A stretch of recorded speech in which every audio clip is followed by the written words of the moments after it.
right. Hello and welcome to the Advanced Graphics Animations for iOS Apps talk. I'm Axel. Mike is over there. He will take over in the middle of the talk. And with today's talk, we're going to cover the following topics. The first part will be talking about the co-animation pipeline and how it interacts with your application. After this, I'll introduce a few rendering concepts that are required to understand our new two classes, UI blur effect and UI vibrancy effect. And after this, Mike will take over and walk you through our existing profiling tools and demonstrate a few case studies. To iterate the frameworks that we're looking at in this talk, in the first part of the talk, we're looking at co-animation and how it interacts with OpenGL or on some hardware with Metal, with the graphics hardware. And then in the second half of my part, I will talk about the UI blur effect and UI vibrancy effect that are part of UIKit. So let's get started with the co-animation pipeline. So it all starts in the application. The application builds a view hierarchy, either indirectly with UIKit or directly with co-animation. One thing worth noticing now is that the application process is actually not doing the actual rendering work for co-animation. Instead, this view hierarchy is committed to the render server, which is a separate process. And this render server has a server-side version of co-animation that receives this view hierarchy. The view hierarchy is then rendered with co-animation with OpenGL or Metal with the GPU. It's GPU accelerated. And then once the view hierarchy is being rendered, we can finally display it to the user. So the interesting part is now how does this look like time-wise within the application. So therefore, I would like to introduce the flowing grid. The vertical lines represent vertical blanking interrupts. And since we're rendering at 60 Hertz our UI, the distance between those vertical lines is 16.67 milliseconds. So the first thing that happens in the application, we receive an event, probably because of a touch, and therefore the usual case that we need to handle in this case is that we want to update a view hierarchy. And this happens in a phase that we call the commit transaction phase within our application. At the end of this phase, the view hierarchy is then encoded and sent to the render server. The first thing that the render server then does is decode this view hierarchy. The render server then has to wait for the next vsync in order to wait for buffers that we get back from a display that we can actually render to. And then it finally starts issuing draw calls for the GPU with OpenGL or Metal again. Then once this is completed, hopefully the GPU resource is now available. We can finally start rendering, and so the GPU starts doing its rendering work. Hopefully this rendering work finishes before the next vsync, because then we can swap in the frame buffer and show the view hierarchy to the user. As you can see, these various steps span over multiple frames. In this case, it's 3 frames. And let's say we would now continue with the next handle event and commit transaction after our display, then we would only be able to render at 20 Hertz and not at 60 Hertz. So therefore, what we are doing is we are overlaying these stages. So in parallel with the draw calls that you can see here, we will do the next handle event and commit transaction. And so we end up with this following step diagram. In the next few slides, I would like to focus on the commit transaction stage because that's what affects application developers the most. So let's take a look at commit transaction. Commit transaction itself consists of 4 phases. The first phase is the layout phase. This is where we set up the views. Then the next phase is the display phase. This is where we draw the views. The third phase is the prepare commit phase, where we do some additional co-animation work. And the last phase is where we actually package up the layers and send them to the render server in the commit. So let's look in detail at those 4 phases. First, the layout phase. In the layout phase, the layout subviews overrides are invoked. This is where view creation happens. This is where we add layers to the view hierarchy with add subview. And this is where we populate content and do some lightweight database lookups. I'm saying lightweight because we don't want to stall here too long. Lightweights could be, for example, localized strings, because we need them at this point in order to do our label layout. Because of this phase is usually CPU-bound or I/O-bound. The second phase is the display phase. This is where the draw contents with drawRect, if it's overridden, or do string drawing. One thing worth noting here is that this phase is actually CPU or memory-bound because the rendering is software rasterized. We use here core graphics for this rendering. And so we usually do this rendering with CG context. So the point is here that we want to minimize the work that we do with core graphics to avoid a large performance hit in this stage. The next phase is the prepare phase. This is where image decoding and image conversion happens. Image decoding should be straightforward. This happens if you have any images in your view hierarchy and these JPEGs or PNGs are getting decoded at this point. Image conversion is not quite so straightforward. What happens here is that we might have images that are in a format that is not supported by the GPU, and therefore we need to convert these images. A good example for this could be indexed bitmap, so you want to avoid certain image formats. In the last phase, the commit phase, we package up the layers and send them to the render server. This process is recursive. We have to iterate over the whole layer tree, and this is expensive. The layer tree is complex. So this is why we want to keep the layer tree as flat as possible to make sure that this part of the phase is as efficient as it can be. So let's take a look how this works with animation. Animations themselves are a three-stage process. Two of those happen inside the application, and the last stage happens on the render server. The first stage is where we create the animation and update the view hierarchy. This happens usually with the animate with duration animations method. Then the second stage is where we prepare and commit the animation. This is where layout subviews is being called and draw rect, and that probably sounds familiar, and it is, because these are the four phases we were just looking at. The only difference here is that with the commit, we don't just commit the view hierarchy, we commit as well the animation. And that's for a reason, because we would like to hand off the animation work to the render server so that we can continue to update the animations without using inter-process communication to talk back to the application or force them back to the application. So that's for efficiency reasons. So let's take a look at a few rendering concepts that are required to understand the new visual effects that we are providing you with iOS 8. So in this part of the talk, I'm covering three areas. First, tile-based rendering. This is how our GPUs work. Then I'm going to introduce the concept of render passes, because our new effects use multiple render passes. And then I'm doing a first example by showing you how masking works with render passes. So let's take a look at tile-based rendering. With tile-based rendering, the screen is split into tiles of n by n pixels. I've put here a screenshot together and overlaid it with a grid where you can see actually what the tile size would be like. The tile size is chosen so that it fits into the SoC cache. And the idea is here that the geometry is split into tile buckets. And I would like to demonstrate this by using the phone icon as an example. As you can see, the phone icon spans multiple tiles, and the phone icon itself is rendered as a CA layer, and the CA layer in CA is rendered as two triangles. And if you look at the two triangles, they are still spanning multiple triangles, multiple tiles. And so what the GPU will do now, it will now start splitting up those triangles when we commit it per tile, so that each tile can be rendered individually. The idea is here that we do this process now for the whole geometry, so at some point we have the geometry for each tile collected, and then we can make decisions on what pixels are visible and then decide what pixel shader to run. So we run each pixel shader only once per pixel. Obviously, if we do blending, this doesn't quite work. Then we still have the problem of overdraw. So let's take a look at what rendering passes are. So let's assume our application has built a view hierarchy with co-animation. It's committed to the render server, and co-animation has decoded it, and now it needs to render it. And it will use OpenGL or Metal. In this slide, I'm just saying Metal for simplicity to render it. And it will generate with OpenGL a command buffer that is then submitted to a GPU. And the GPU will receive this command buffer and then start doing its work. The first thing that the GPU will do is vertex processing. This is where the vertex shader runs, and the idea is here that we transform all our vertices into screen space at this stage, so that we can then do the second stage, which is the actual tiling, where we actually tile the geometry for our tile buckets. And this part of the stage is called the tiler stage. You will be able to find this in the instruments, in the OpenGL ES driver instrument under tiler utilization. The output of this stage is written in something called the parameter buffer. And the next stage is not starting immediately. Instead, we wait now until all geometry is processed and sits in the parameter buffer, or until the parameter buffer is full. Because the problem is, if the parameter is full, we have to flush it. And that's actually a performance hit, because then we need to stall the vertex processing and front load the pixel shader work. And the next stage is, as I said, the pixel shader stage. This stage is actually called the renderer stage, and you can find this again in the instruments OpenGL driver tool under the name renderer utilization. And the output of this stage is written to something called the render buffer.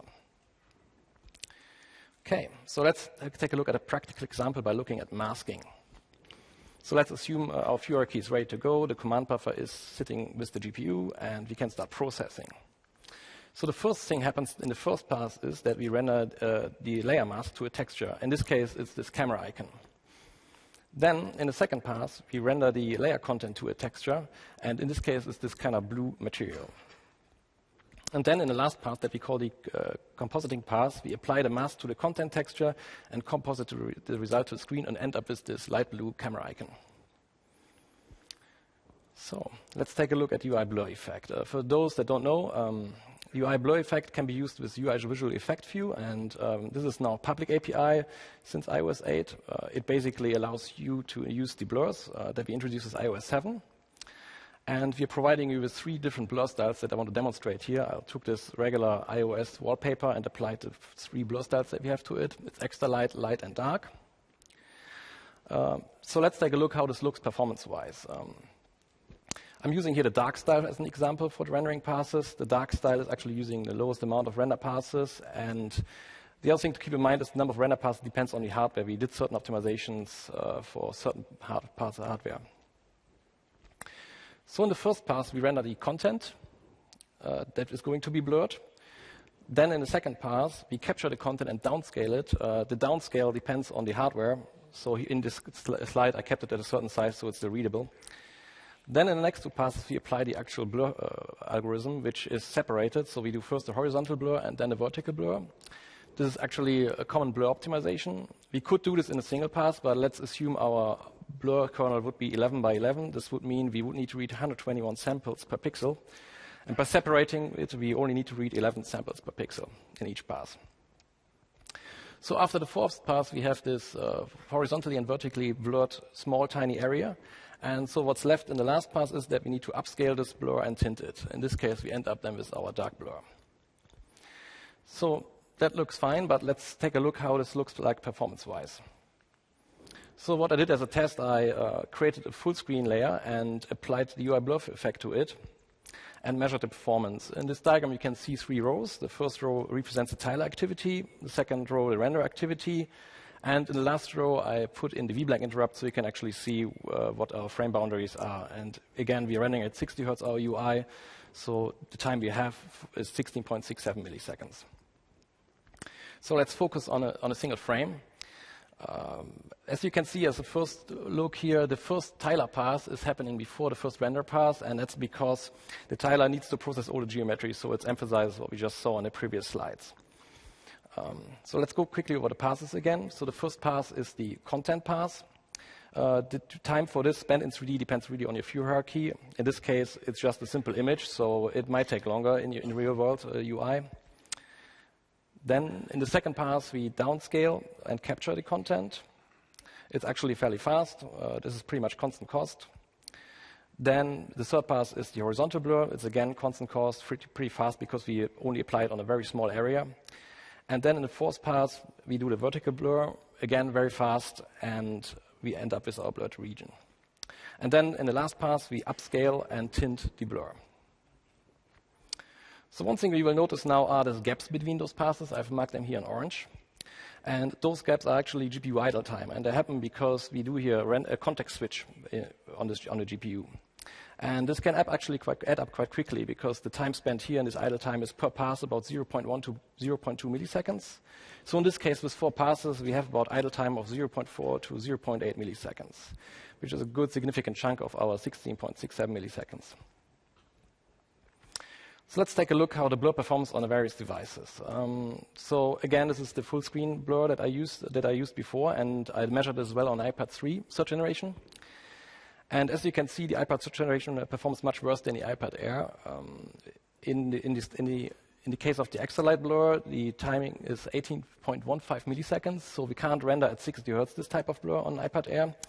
And for light and dark, we are around 14.5 milliseconds, which leaves us about 2 milliseconds for UI, which is not really enough for rendering any compelling UI. So the decision we made on iOS 7 already was that we would disable the blur on certain devices. And the iPad third generation is one of those devices. And with this, the performance on the iPad third generation changes to this.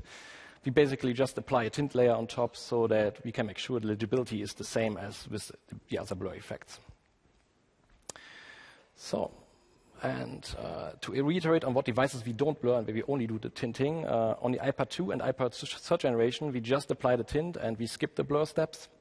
On iPad 4th generation, iPad Air, iPad Mini, iPad mini with Retina display, all iPhones, and the iPod Touch do both the blur and the tinting. So, in summary, for the UI visual effect view with UI blur effect, the UI blur effect had multiple off-screen passes depending on the style. Only dirty regions are redrawn, so it's actually fine if you have a large blur area and you don't update content behind it because we'll only apply the blur once.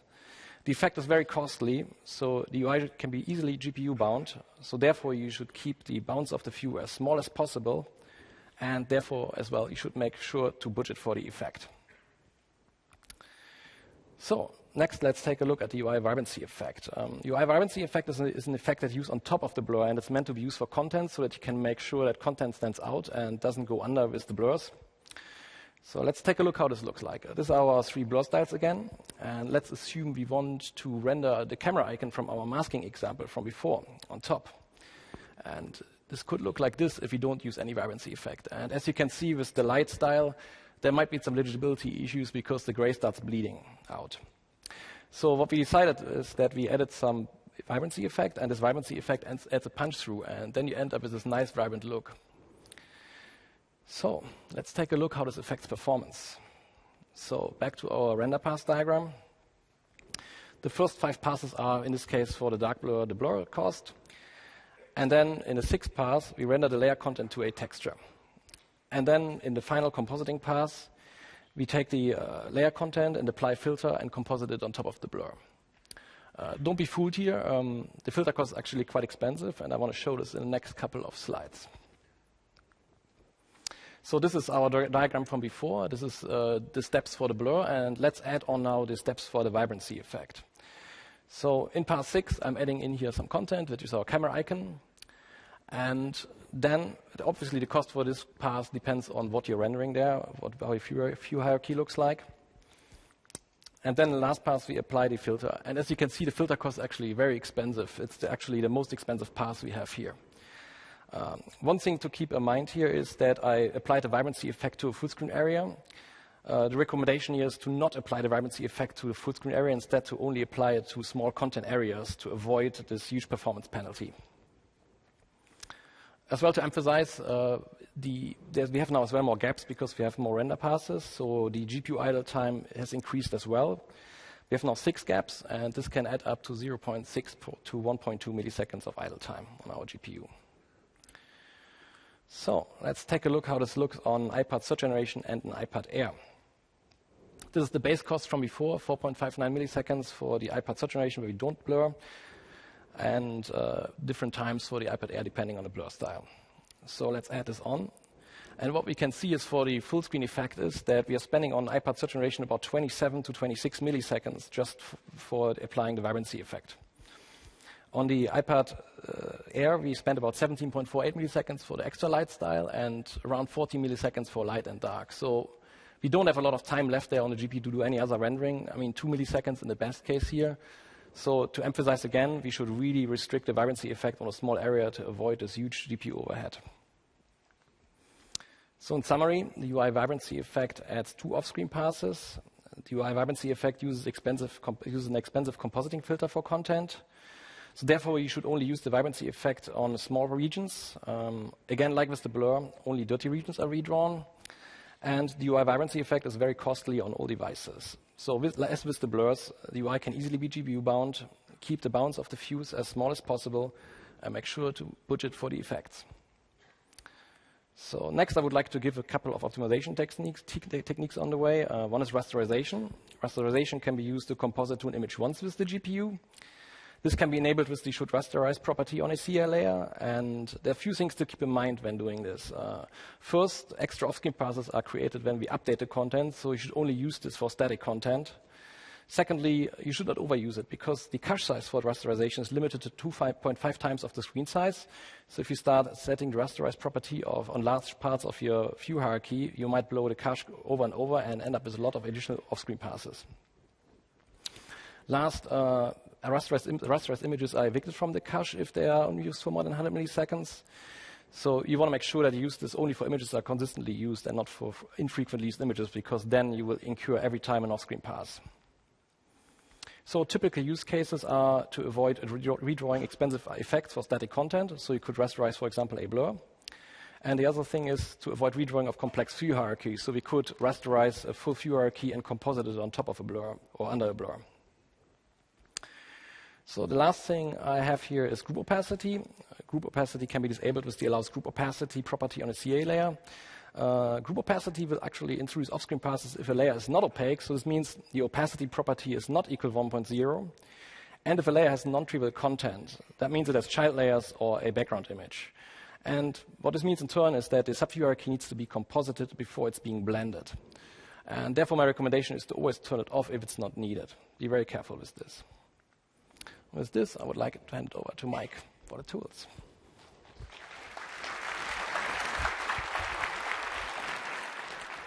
So, I am Mike Ingracia. I am a software engineer on the iOS performance team, and the first thing I want to talk about are tools. So before I get into tools, though, I do want to mention the performance investigation mindset. So basically, what are the questions running through my head when I encounter a performance issue and want to start tracking down the source of that? So first thing I want to know is, what is the frame rate? You know, it's always good to know where you're starting performance-wise so that you can gauge how the changes you make are affecting performance. So our goal is always 60 frames per second. We want to ensure that we have smooth scrolling and nice smooth animations to provide a good user experience. So our target should always be 60 frames per second. Next up, I want to know, are we CPU or GPU bound? You know, obviously the lower utilization, the better, because it will let us hit our performance targets and also give us better battery life. Next thing I want to know, is there any unnecessary CPU rendering? So basically, are we overriding drawrect somewhere where we really shouldn't be? You know, and kind of understanding what we're rendering and how we're rendering it. We want the GPU to do as much of this as makes sense. Next thing I want to know is, do we have too many off-screen passes? As Axel pointed out previously, off-screen passes basically give the GPU idle time because it has to do context switches. So we want to have fewer off-screen passes, fewer the better. Next up, I want to know, is there too much blending in the UI? We obviously want to do less blending because blending is more expensive for the GPU to do than rendering just a normal opaque layer. So less blending is better.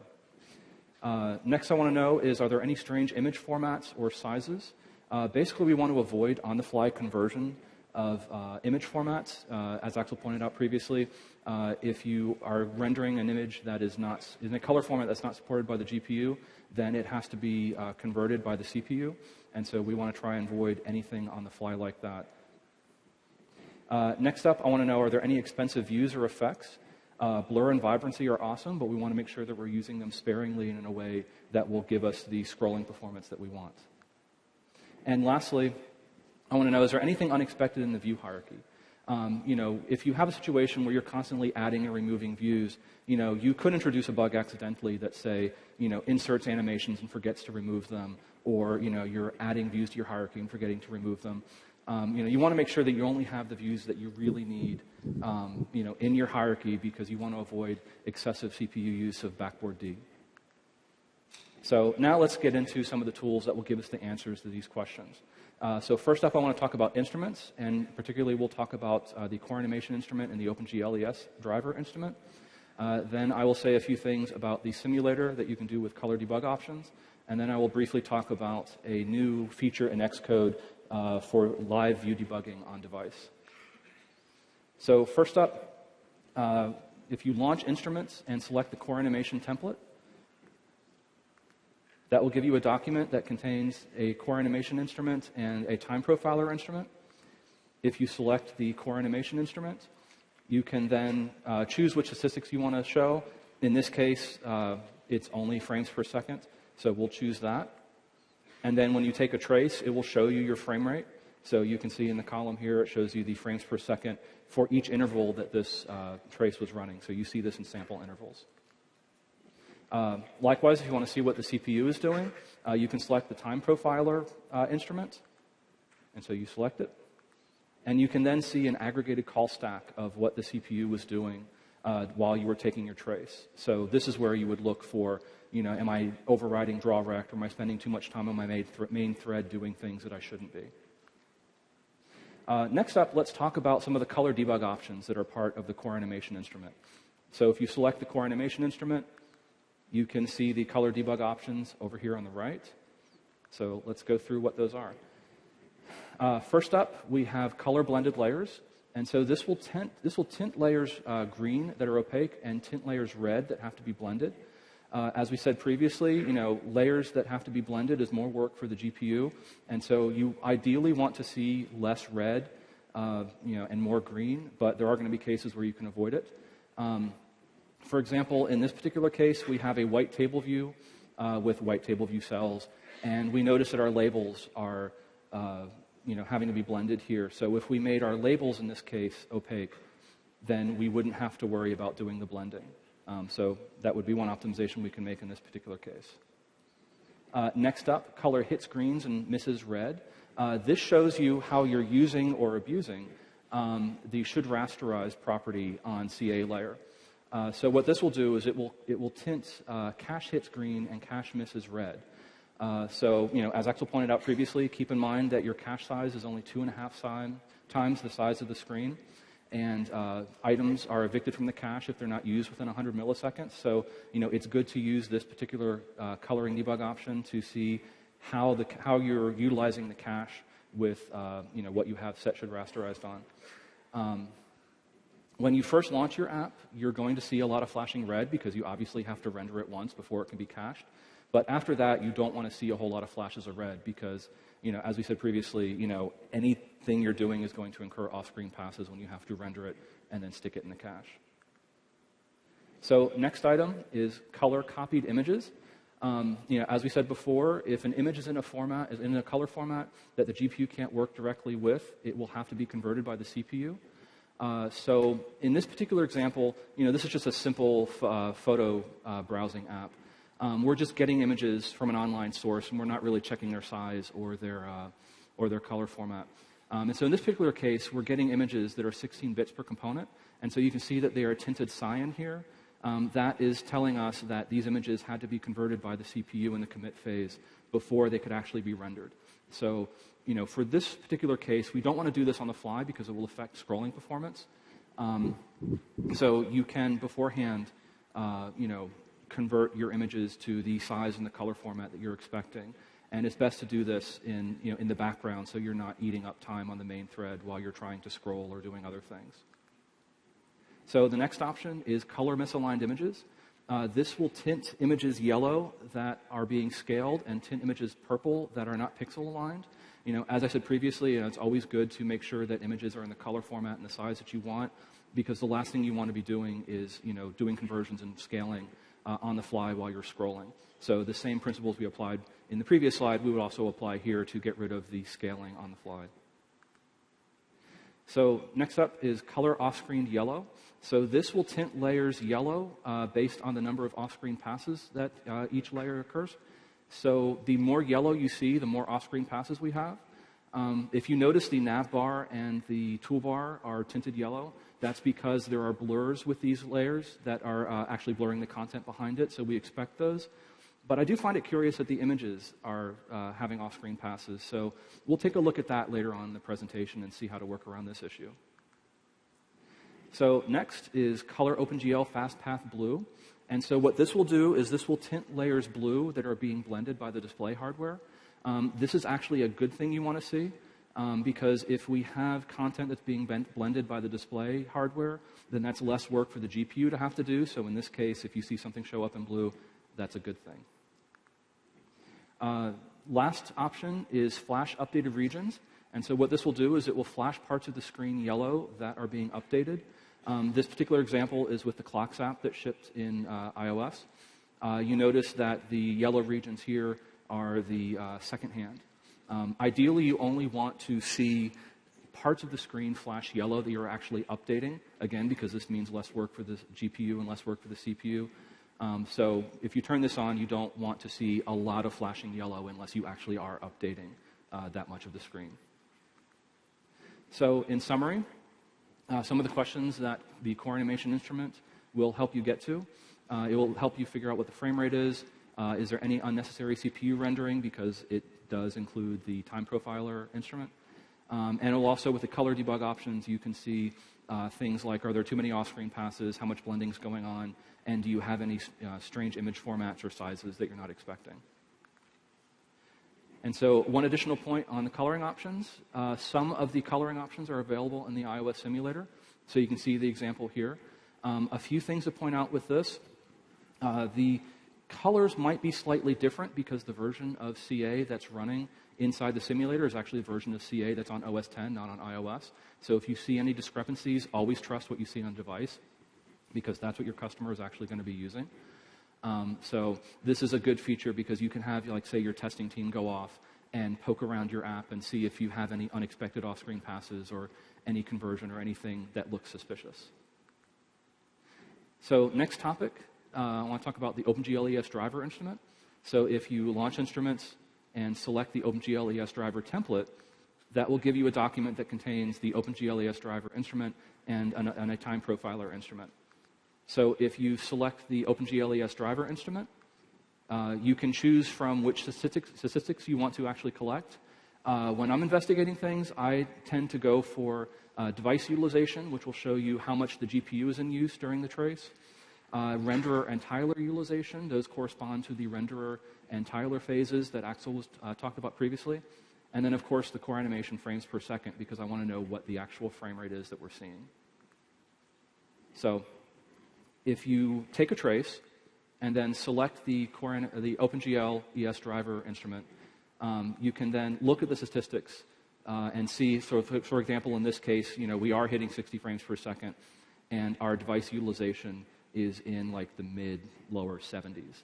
So, depends on what UI you're rendering. So, you may want to investigate this. It all, like I said, all boils down to what you're actually rendering for this case. And likewise, since we have the time profiler instrument here, you can see what the CPU is doing. So if you select that, you can then, again, look at aggregated call stacks of what was going on in the CPU during this time. So this is always useful because you can highlight certain regions. If you notice that you're dropping frames or you notice a lot of activity, you can zoom in and see what the CPU was doing during that particular time. So in summary, with the OpenGL ES driver instrument, this will give you answers to questions like what is your frame rate. You can see what the CPU and the CPU are doing. And you can also use the time profiler instrument to see are there any unnecessary CPU rendering going on. So next up is a really cool feature that was added in Xcode for live view debugging on device. So if you open your project in Xcode and then run it, and then click this little button on the bottom here, what it will actually do is it will grab the view hierarchy off the device, and you can then go poking around in your view hierarchy and see what exact views are in your UI. So this is always good because you can inspect to see, as I said, if there's anything unexpected there, maybe something is building up or you have a leak of, say, animations or something or constraints. So this is good to actually see what the view hierarchy is on your device versus, say, what you conceptually think it is when you're writing your code. If you select an individual item, or an individual view, you can look at the properties for it. So in this case, we selected a UI view, and you can see details about what property and what image is currently being rendered by that view. So summary for Xcode view debugging. This will let you poke around in your view hierarchy, see what's actually being rendered on device, which is helpful because you can see if you have any expensive views, looking at their properties, seeing what their bounds are, whatnot. And it's also good to see if you have anything building up unexpectedly in your view hierarchy. So next up, let's talk about some case studies. So what I want to do with this is I want to talk about a couple of different scenarios and measure performance across different devices. And then we'll figure out how we can work around these performance problems and keep the same visual appearance, but get the performance gain that we want. So first up, let's talk about a fictitious photo application. So this is just a simple application with a table view where each table view cell has an image and a couple of lines of text, and there's also a small shadow behind each image. So if we take this and we measure the performance on an iPhone 5S using the OpenGL ES driver instrument, we can see that we're hitting 60 frames per second. So that's good. 60 frames per second is our target. So awesome, ship it. Not just yet. We actually love all of our customers, and we want to make sure everybody has a good user experience regardless of what device they're on. So let's take a look at some of the other devices that we support in iOS 8 to see how the performance stacks up. So first off, let's look at the iPod Touch. So I'm curious what scrolling feels like on an iPod Touch. So, again, we'll take our iPod Touch and we'll use the OpenGLES driver instrument. And, sure enough, we notice our frame rate is in the mid-30s, which is nowhere near our target. So that would be a lousy scrolling experience. And if we look at the device utilization, we see that, this is like mid to high 70s. This strikes me as really kind of odd because all we're doing is just scrolling around a couple of image thumbnails and some text. So I don't really expect this much GPU activity. So let's see if we can figure out what's going on here. So first thing I want to know is, what's in my view hierarchy? Is there anything unexpected here? So we use the Xcode view debugging feature. We grab the view hierarchy. I don't really see anything surprising here. So we've got, a table view cell with an image view and 2 labels. Nothing out of the ordinary here. So let's see if we can figure out something else. So if we use the core animation instrument, remembering that off-screen passes are expensive, let's see if we have any off-screen passes or unexpected. And sure enough, this is the slide that I referenced previously. We have off-screen passes for the images, which, again, strikes me as curious. Let's take a look at the code and see what we're doing. How are we setting this up? So, as I said, each image thumbnail has a shadow. How are we generating that shadow? So in this case, we are asking Core Animation to generate the shadow for us. And we're doing that just by setting shadow radius, shadow offset, and other properties. Basically, when we're doing this, Core Animation has to figure out what the shape of the shadow looks like. And when it does this, it has to take off-screen passes to render the content and then look at the alpha channel of what it just rendered to figure out where the shadow belongs, and then go through all the extra work of doing the shadow itself. Is there a better way, is there something we can do to avoid this? And it turns out there is. If we add the following line, so there's the shadow path property. We're only scrolling image thumbnails, so just basically recs of various sizes. We can easily figure out, what the shape of the shadow needs to look like because, again, they're all just, various sized rectangles. So if we take advantage of the shadow path property and add that to our code, then Core Animation doesn't have to eat up any off-screen passes to actually generate these shadows. So let's make this change. We'll add this line, and let's take a look with the Core Animation instrument to see if this really did get rid of our off-screen passes. And sure enough, it did. So this is great. Less off-screen passes means less idle time on the GPU. So let's take a trace and see what our scrolling performance looks like. So again, looking at an iPod Touch, we'll use the OpenGLES driver instrument, and we notice that we are indeed hitting 60 frames per second. That's great. And check out the device utilization. We are now in like the mid-30s as opposed to, the mid-70s before. So this is great. Less GPU work means we are hitting our performance targets, and it also means better battery life. So that's a good thing. So awesome. Can we ship it now? Not just yet. We still have one more device we should look at. So let's take a look at an iPhone 4S and see how scrolling is with our new changes now. So we are, in fact, hitting 60 frames per second. That's good. And again, device utilization seems sane. 30% is a lot better than mid-70s. So to summarize, when we had Core Animation doing and figuring out rendering the shadow for us, you notice there's a drop-off when you look at older devices. So the iPhone 5S can handle this no problem. But as you look at the iPhone 5, the iPhone 4S, and the iPod Touch, you notice that performance drops off because, again, older devices can't handle the amount of off-screen passes that newer devices can. And when we make this change and take advantage of the shadow path property, notice we're hitting our targets everywhere for 60 frames per second. So this is good. We can ship this and have happy customers. So awesome, we can finally ship it. So in summary, off-screen passes are expensive. You always want to use Core Animation instruments to find out if you have any unnecessary off-screen passes and know the APIs and the view hierarchy that you're using to understand if there's things you can do to avoid it. In this case, it was using shadow path. And as always, measure your performance across multiple devices. You can see what the GPU utilization is by looking at the OpenGLES driver instrument, and you can see what the CPU is up to by using the time profiler instrument. And as always, again, know your view hierarchy, know if there's any hidden cost for what you're trying to render. And this is especially true for things that we have inside of table view cells, because we want to ensure that we have smooth scrolling. So It's particularly important with the view hierarchy you build up in a table view cell.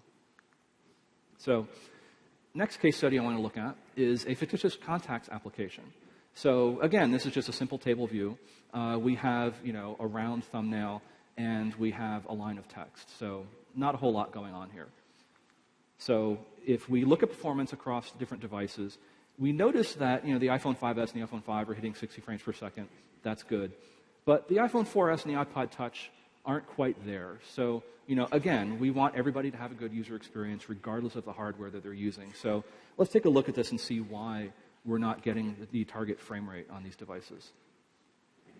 So first thing I want to do is use the OpenGL ES driver instrument and take a trace. It's always good to know where you're starting so that you understand how the changes you make are affecting performance. So take a trace. Notice that our scrolling is, only in the mid-40s. It's not good. And look at the device utilization. The device utilization is really high here. That's rather interesting again because we're just rendering a couple of, images and some text. So that looks suspicious to me. So let's take a closer look. Again, we'll use the core animation instrument and see if there's any unnecessary or unexpected off-screen passes.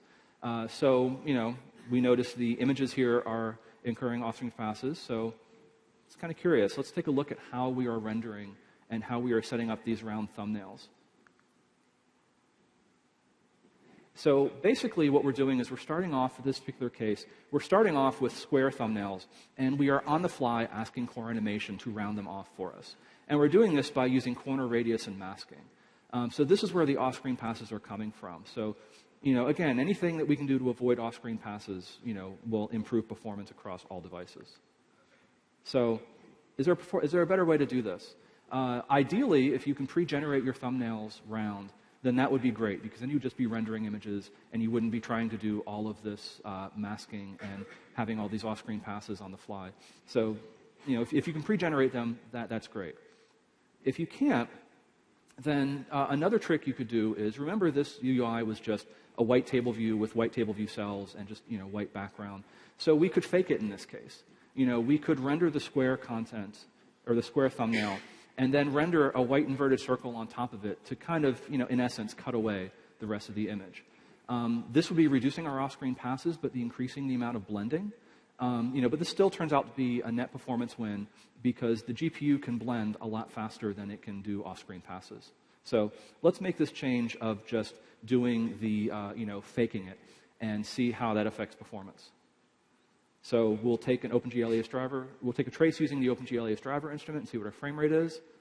And sure enough, we're hitting 60 frames per second. And notice how much less the device utilization is. So again, we're 30% versus, mid to upper 80s. One quick word on this. You noticed before we were actually GPU bound, but we weren't actually at 100% for GPU time. That's because, when you have off-screen passes, there is that idle time when the GPU has to change context or switch context. So, you still might be GPU bound, but not quite hitting 100% GPU usage because of the situation with off-screen passes. So that's something to keep in mind. So if we summarize the performance across all the devices, before we were just using masking, we noticed that there was a performance drop-off on older devices.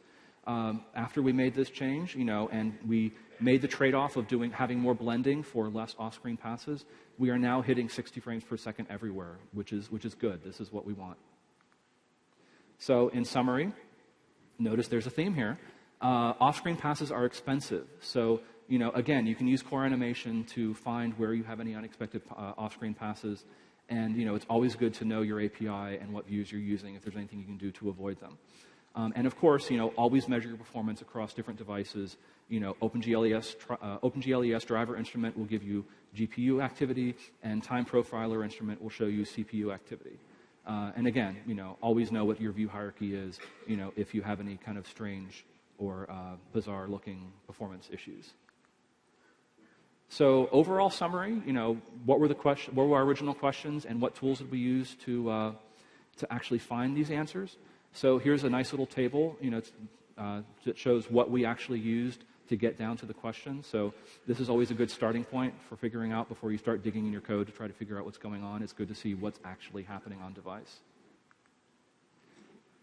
So overall summary, Axel talked about the core animation pipeline and talked about some rendering concepts, and then talked about some new UI kit features for blur and vibrancy effects. And then I went over profiling tools and then did some example case studies. So if you have any questions, feel free to contact either the Apps Frameworks Evangelist or the Developer Tools Evangelist. So feel free to contact Jake or Dave. If you're curious about core animation documentation, that's available online, as well as the developer forums is a great resource.